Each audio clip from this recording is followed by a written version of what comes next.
Fascinating, this letter. Good day.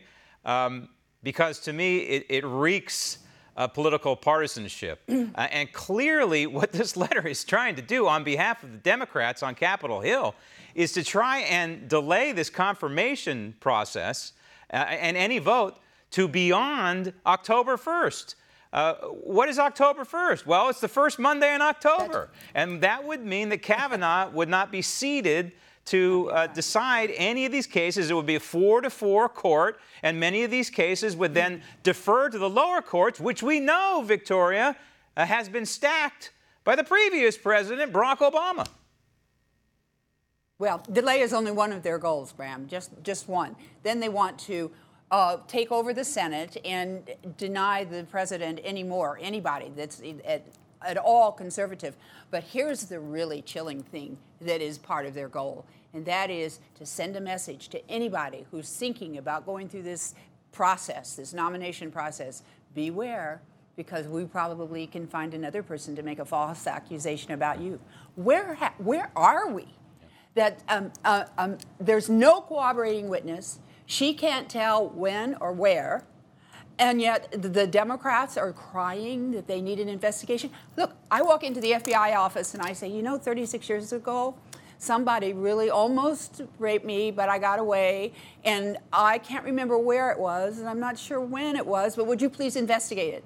What can be investigated? Right. What possibly can be investigated? Where are we as a republic, as a nation, as a society where this can happen? And you could almost see it coming, right? And so now we have these inflammatory words out there, Victoria, and as a journalist, I can recognize them. And that is almost kill. I thought he might kill me, and almost rape. These are hot-button terms that mean absolutely nothing in life because she wasn't murdered, and she wasn't raped. Yet here we have what appears to be some sort of, at least, senatorial investigation.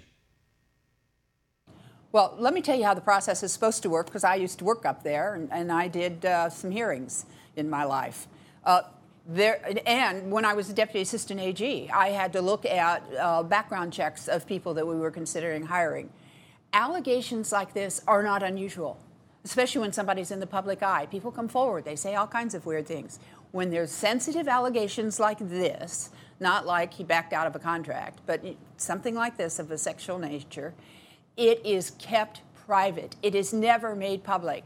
And then it's investigated in some way. For example, the Senate, if they had received this timely in July, then they could have either decided to send an FBI agent or two to question her, or the committee has its own investigators. And then in a private session, it is discussed. If the accusations are credible, they bring in the nominee and they say, you've got a problem, why don't you take it down? Don't go forward with this. Or if it's not credible, then it's never, ever mentioned again. So the Democrats have violated every rule in the Senate, every rule. And I can't believe Chuck Grassley is being so nice to them. And this request for an FBI request, it's more like a demand for an FBI investigation. Number one, it's not the FBI's domain. This is a domestic matter. That is, domestic police investigators should or could handle this thing. And number two, we don't know. The FBI could have investigated this already and decided, hey, there's nothing there. But Victoria, I want to read you a portion of the letter that was submitted to Chairman Grassley by the attorney for this woman. In part, it reads, you and your staff scheduled a public hearing for her to testify at the same table as Judge Kavanaugh to relive this traumatic and harrowing incident. The hearing would include interrogation by senators who appear to have made up their minds that she is, quote, mistaken and, quote, mixed up. Dr. Ford wants to cooperate. Number one, doesn't sound like she really wants to cooperate here.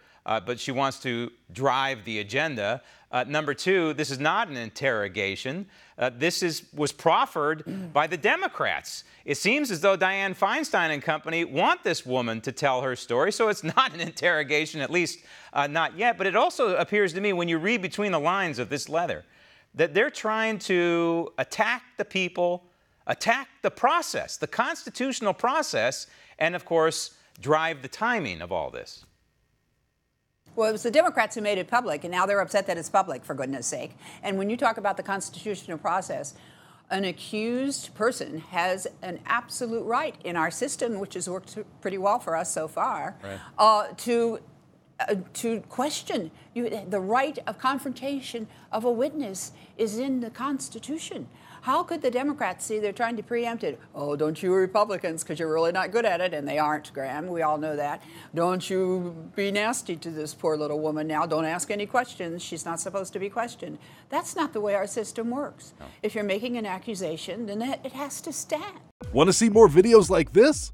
Click on the link below and subscribe to One America News on YouTube. And call your cable provider and kindly demand that One America News is added to your lineup. Call and subscribe today.